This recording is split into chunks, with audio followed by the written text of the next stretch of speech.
Hello, everyone. Welcome to Deviant Behavior Sociology 245.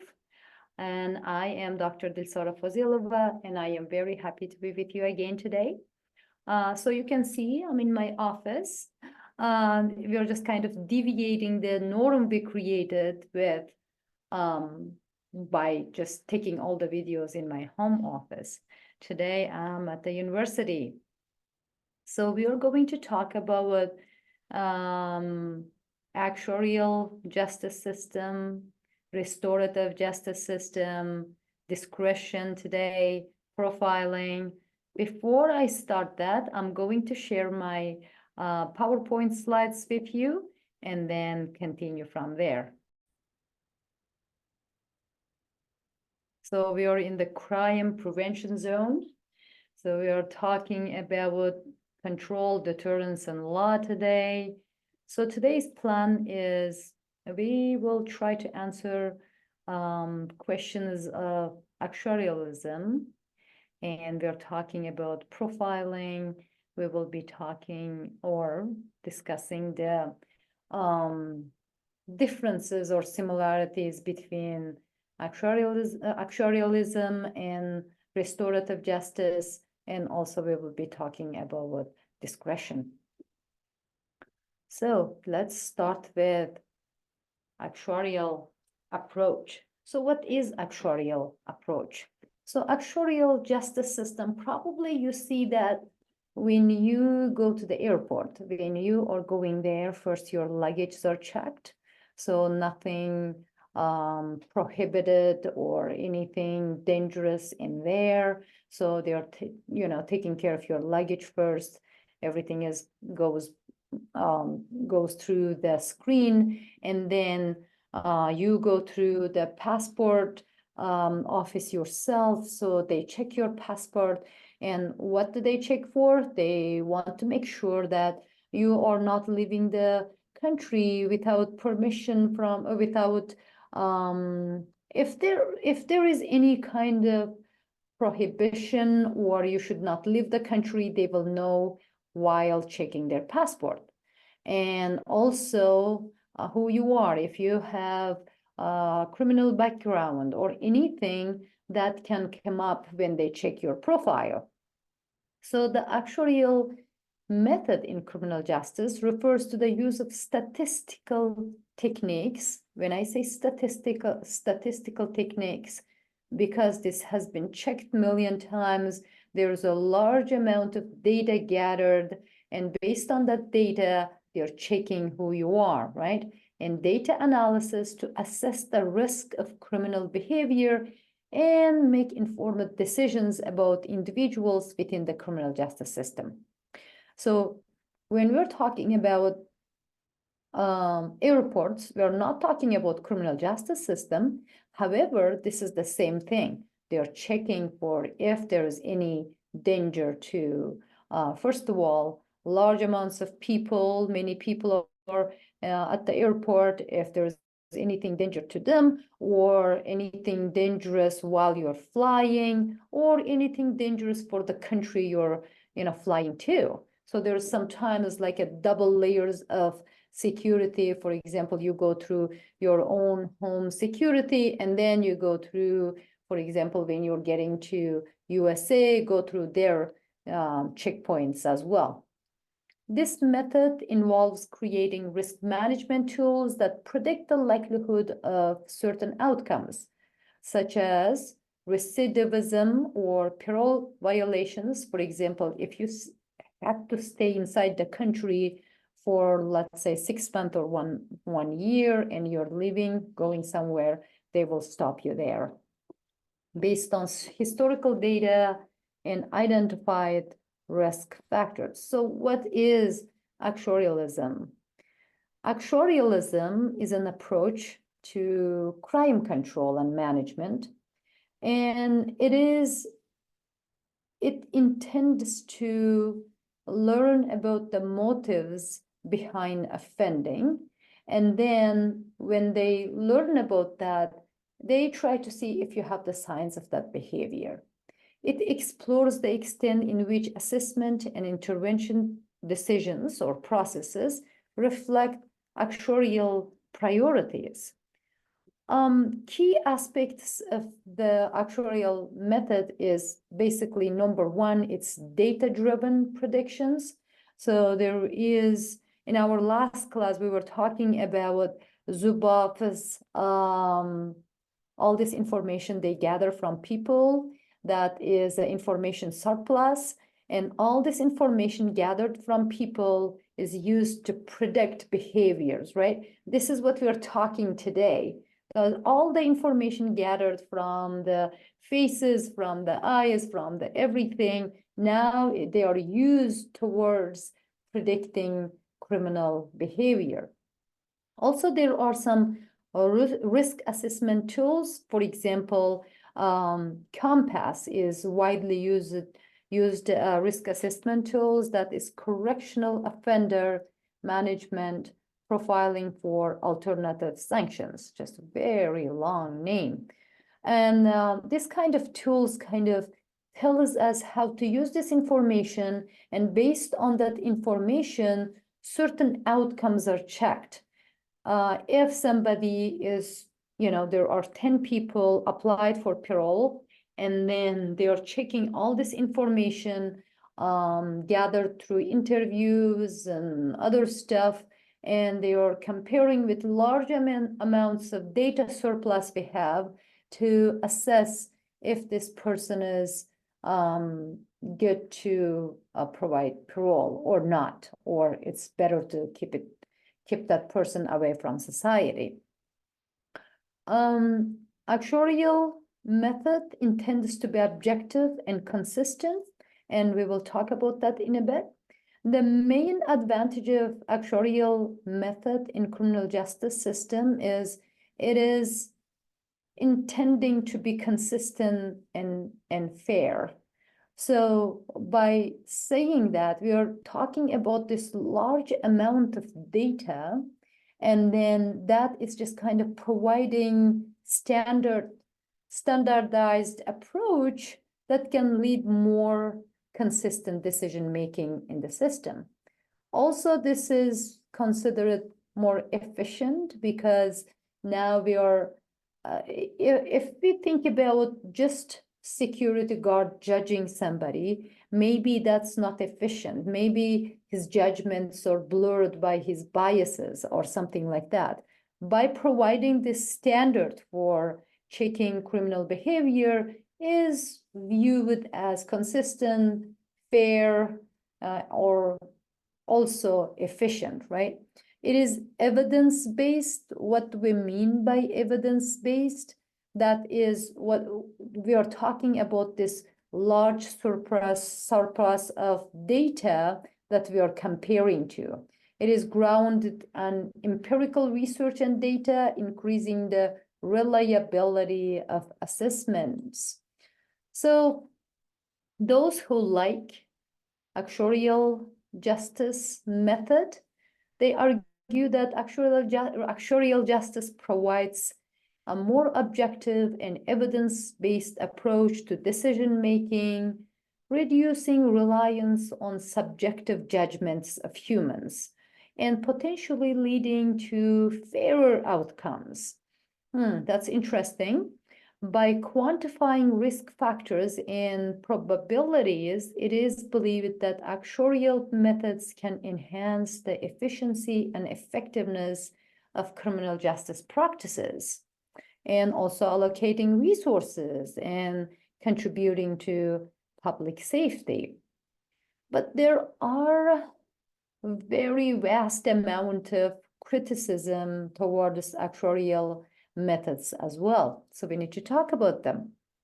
So when we talk about data quantity, there is a concern about the accuracy and predictions depends on the quality of representativeness of the data used. Also, there is bias. There is a risk of existing bias in the criminal justice system if the data reflect discriminatory practices. And if we rely on this too much, there is a concern too, because if we created this surplus data based on some biased views, then that means we are calling it science-based, but we have very biased system. So there are very deep concerns about that. So the danger of predictive algorithm in criminal justice. Relying heavily on actuarial methods can perpetuate existing biases and inequalities in the criminal justice system. So how are we getting the data? Are we that our processes of gathering data infused by our biases and prejudices, then all these assessment tools and everything we are doing is also biased, and which means we are kind of reproducing that biased system by using actuarial justice. So that is one of the core concerns about actuarial justice system. For example, if you like X, you must like Y, and we use this formula everywhere. For example, if you like alcohol, you must maybe also like drugs. If you like alcohol, maybe most likely you're involved with criminal, involved with crime. Or if you like whatever, like you can use this formula anywhere, and the actuarial justice system criticized for using this formula to many things, and because of or based on X, judging Y. So you're not kind of like there's no empirical data about X and Y, but you are using X to predict Y. So that is one of the criticisms. It oversimplifies complex human behavior, reduces individuals to a set of risk factors, and ignores the social, economic, and environmental contexts that contribute to crime. So the formula is same for everybody. It does not care about the other factors. For example, if someone steals bread from Walmart, they can get charged, and they might steal that because they didn't have any food for 2 days. And if somebody very rich just does it because they wanted fun, and that is charged in probably in similar ways. In one case, somebody gets criminal record and never can work again, or they will have the consequences. The other, somebody with money can get a lawyer and also, just get out of system very easily. So what happens here is that both of them are seen same by the actuarial justice system. It is argued that the focus on predictive accuracy and risk management may overshadow consideration of rehabilitation, individual circumstances, and the potential for change. So how do we really calculate risk based on actuarial justice system? Actuarial, the stress of social control has changed from controlling deviant behavior to controlling potentially deviant behavior. This is very, very interesting. So before, people intended to control whoever did the crime. And at that point, it was already late. The crime was done. If it's, for example, harming somebody, the harm has been done already. Now, actuarial intends to stop that harm before that happens. So that advancement of standardized risk assessment tools allows people to predict that harm is coming and stop it before it happens. And focus in the actuarial system or method is not to the crime itself or kind of punishing the crime, but preventing crime and minimizing its consequence or harm by judging the risk that various situations and individuals pose. So the goal or purpose is really good, right? Like if we can stop crime before it happens, or if we can prevent any kind of consequences and harm, that is the best way to go. But how are we achieving that? How much are we achieving that? So with that purpose and goal in mind, agencies or criminal justice system work together with many people, different areas, including researchers and theorists and criminologists and security guards and technology guys, all of them together to create data, create standard tools for assessment and predict this behavior and prevent this criminal behavior. However, though, one of the criticism of actuarial system is it judges not individuals, but it judges groups. For example, if terrorism is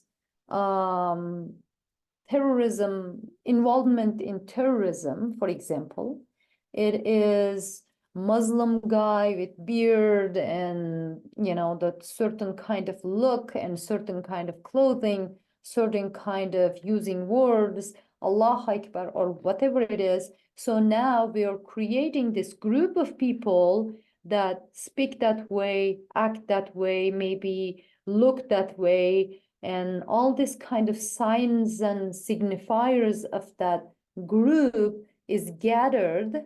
And then based on that look, we are looking for a terrorist.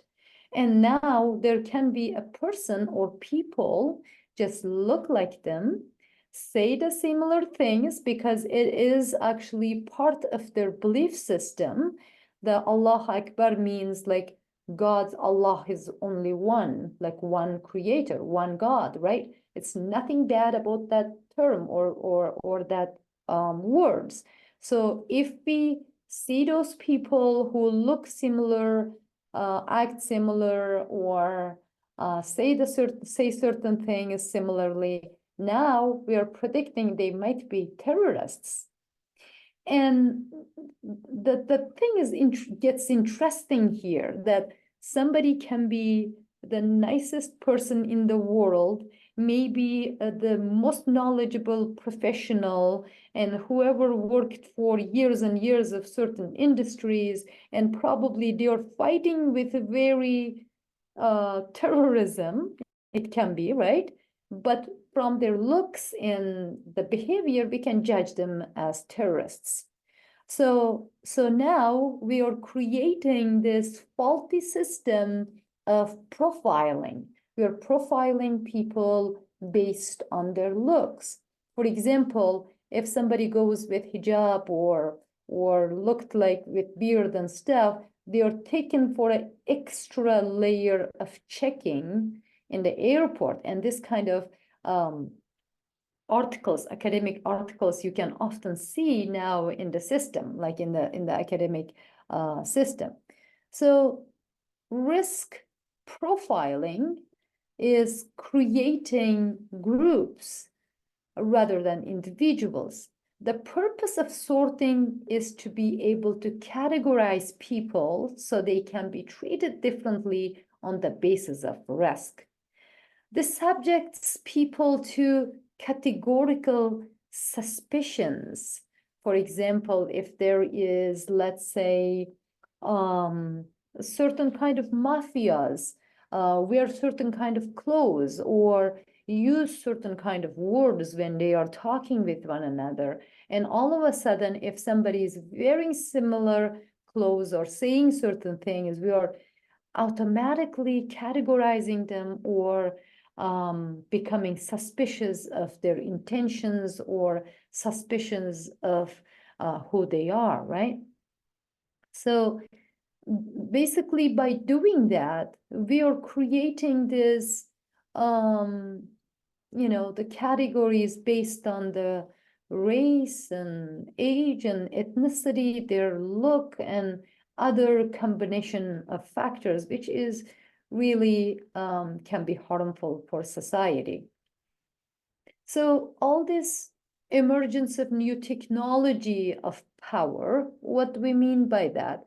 It is emerging throughout the justice system. There's all kinds of different tools we use, and they are different than what Foucault has been saying about disciplinary power in his books.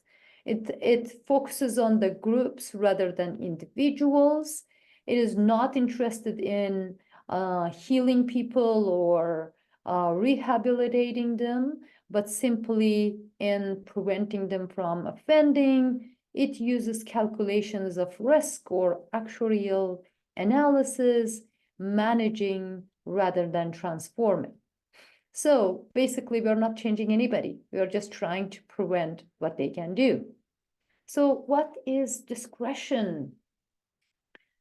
Discretion refers to the authority granted to people. They can be judges, they can be security guards, they can be police officers or administrative officers to make decisions based on their judgment. So even we have used these technologies in data analysis tools and all this kind of assessment tools, at some point it is our discretion. We will make decisions over certain things. Or we can think of that, this risk assessment tools also created through our discretion. So the tools we create is not better than us, in other words. For example, judge in the courtroom can be a very good example of discretion. A judge may use their own judgments when determining sentence for an individual, considering factors such as the severity of the crime, if that person committed crime more than once, and if there are other risk factors, for example, if that individual drinks alcohol or involved with drugs or involved with some other thing, is based on all this information, judge will make a decision. That is the judgment judge or the person of authority makes is called discretion. It is very ambiguous. Why? Because on one hand, it seems like a good judgment, right? You will make a decision based on certain factors. But also there is another thing, the power of free decision or latitude of choice within certain legal bounds. So the discretion of a judgment or judge is not totally free. And that person of authority only can make judgments based on the legal system or framework given to them. In this sense, discretion is contrasted with constraint. So they are making decisions, but they are making decisions based on all these frameworks given to them. Decisions is constrained if the actor making the decision is bound by law to take a certain action. The word discretion is usually used to refer to action where the law confers a power within a limited sphere of action. Discretion is everywhere in the justice system. We can see it from the lowest level of criminal justice system to the highest Supreme Courts, that judges can make these decisions, right? And it is in the all stages of criminal justice system. And for example, we can give so many examples of in different levels of how discretion is used in different levels of criminal justice system. For example, in one area, we put more police forces or security forces because we think that area has more crime. So by doing that, we already made a decision of increasing police in certain areas in environmental criminology. So one neighborhood has more police and provide more services, and the other neighborhood probably is ignored. And this discretion can, play a very significant role in the lives of people who are living in two different areas, right?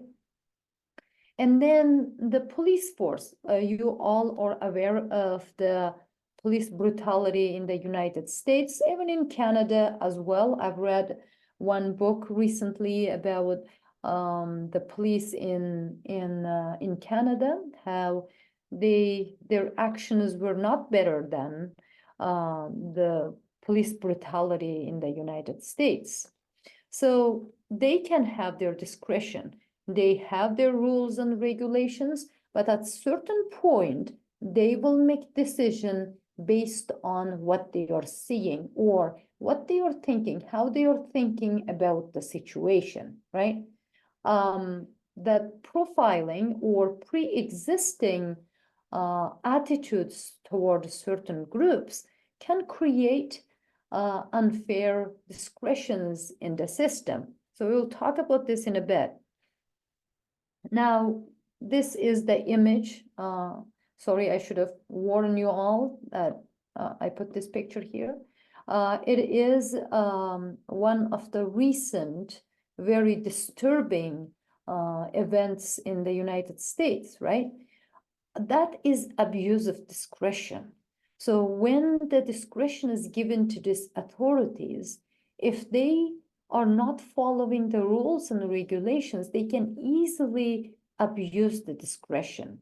There are gray areas in the law enforcement or any level of criminal justice system. I can't look at this picture anymore. Sorry. Every level of criminal justice system, it can be policing, and they're dealing with different kinds of people. Maybe there is a pre-existing attitudes or pre-existing judgments towards certain racial, gendered, or religious groups, and that can affect their decision-making processes. So theoretical lenses can be used to actuarial justice system. Of course, we can use theoretical lenses. The concept of cultural discretion is that a canteen culture, that is, actually I have next slide for it, of the police effects, how they apply their discretion, meaning that they are more likely to be suspicious of and hostile to certain social groups. If there is a pre-existing judgment towards certain groups, and then police force or people in the police system or criminal justice system using that pre-existing attitudes or judgments when they are during discretion, that can lead to very unfair consequences. Canteen culture refers to the informal social dynamics, attitudes, behaviors that develop within a specific workplace or profession, such as police force. It's not limited to police force, but it is observed more in the police force as of lately because of all this police brutality and other stuff. It encompasses the shared values, beliefs, and unwritten rules that influence the behavior and decision-making of individuals within that culture. So what are we talking about here? For example, if there is a group of people who use drugs, and then there was a certain, robbery in the neighborhood, so pre-existing judgment can be people who use drugs will also do robbery, for example. And then all these groups of people that known to police that they use drugs may be taken to the police office and interviewed for that. So that is because of the pre-existing judgments towards that group, they think these people can do that too. Sometimes it can be beneficial. It can lead to finding easier finding criminal what's going on in society. However, it can also lead to unfair discretions. Cultural discretion. So when we are saying cultural discretion, we are talking about the workplace culture as well. If there is workplace culture has similar attitudes and pre-existing judgments towards certain group, where that's the culture we're talking about, that blurs their decision-making processes, such as whether to issue warning or make an arrest, can be influenced by the prevailing attitudes and practices within their organization. So pre-existing biases or perceptions shape their attitudes towards certain racial, gender, or religious groups. So now actuarial justice system is different than restorative justice system. So let's see where are the differences. Restorative justice focuses on repairing harm and addressing the needs of victims, offenders, and communities.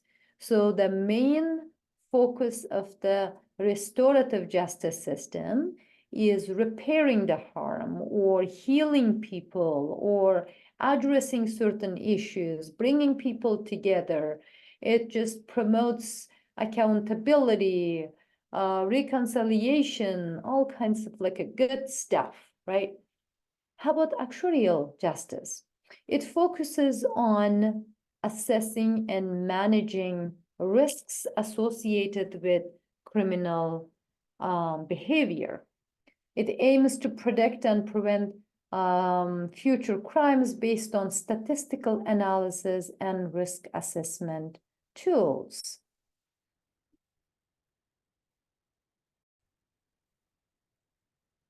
So restorative justice system, this is the approaches to offenders.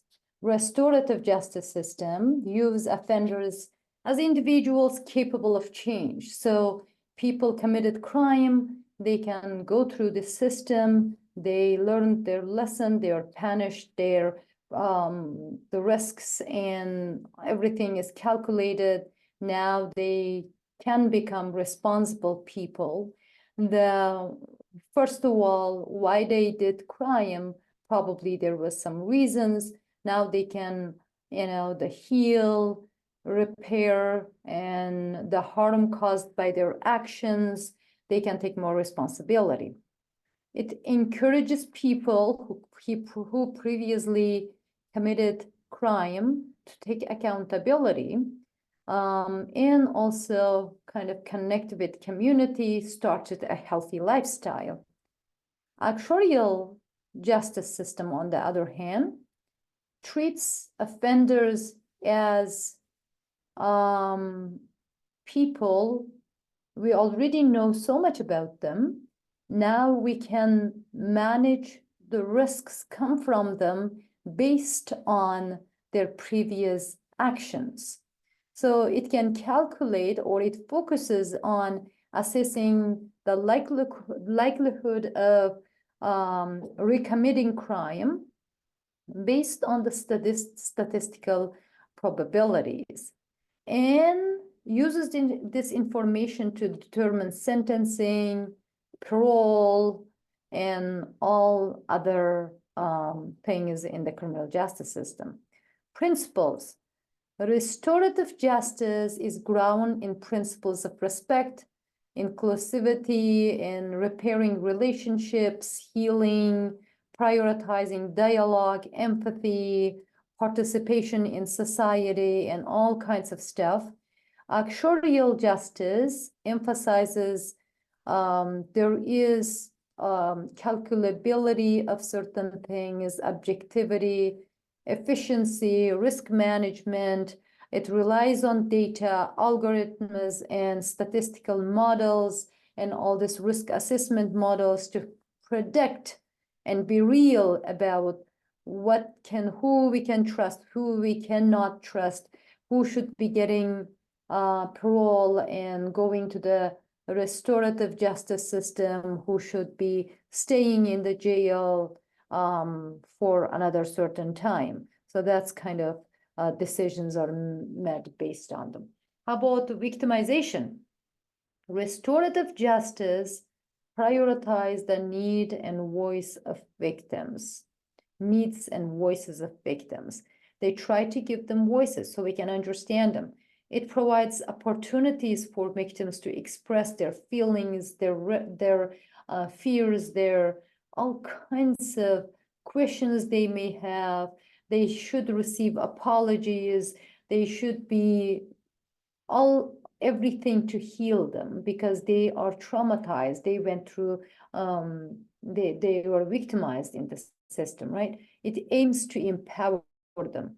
Actuarial justice system have limited resources for that. It just doesn't know how to work with victims. It does not have enough tools to work with them. It focuses primarily on the assessment and management of offenders or risks, but less about the concerns of victims. So there is a pros and cons of both systems. Restorative justice system, it kind of helps to heal the victims, helps to heal the offenders, helps them to return to society and start a healthier lifestyle. But actuarial justice system intends to be more realistic about the expectations and predictions about crime and risk management. And community engagement, again, restorative justice system is way better when it comes to community engagement. It recognizes the importance of engaging the community in the resolution of conflicts and harm. It seeks to foster a sense of collective responsibility. It's just, you know, especially certain cultural groups do this better than some other cultural groups. Maybe some religious communities do better than non-religious communities. There's all different kinds of healing processes in the restorative justice system. Actuarial justice system may have some limited involvement, but not so much. It is more about data collection and analysis. There's not too much engagement with community in the actuarial justice system. So this is our today's lecture. We talked about, basically, it was about actuarial justice system. We compared it to restorative justice system. And we also discussed about what is discretion and how decisions made based on the limited legal frameworks or policies, frameworks, or what kind of faults or fault lines that certain authorities may have when they're making discretion. So if you have any questions, you can email me, or you can write it in our discussion board on the Blackboard, and I'll be very happy to answer them. All right, thank you. Have a great day. Bye-bye.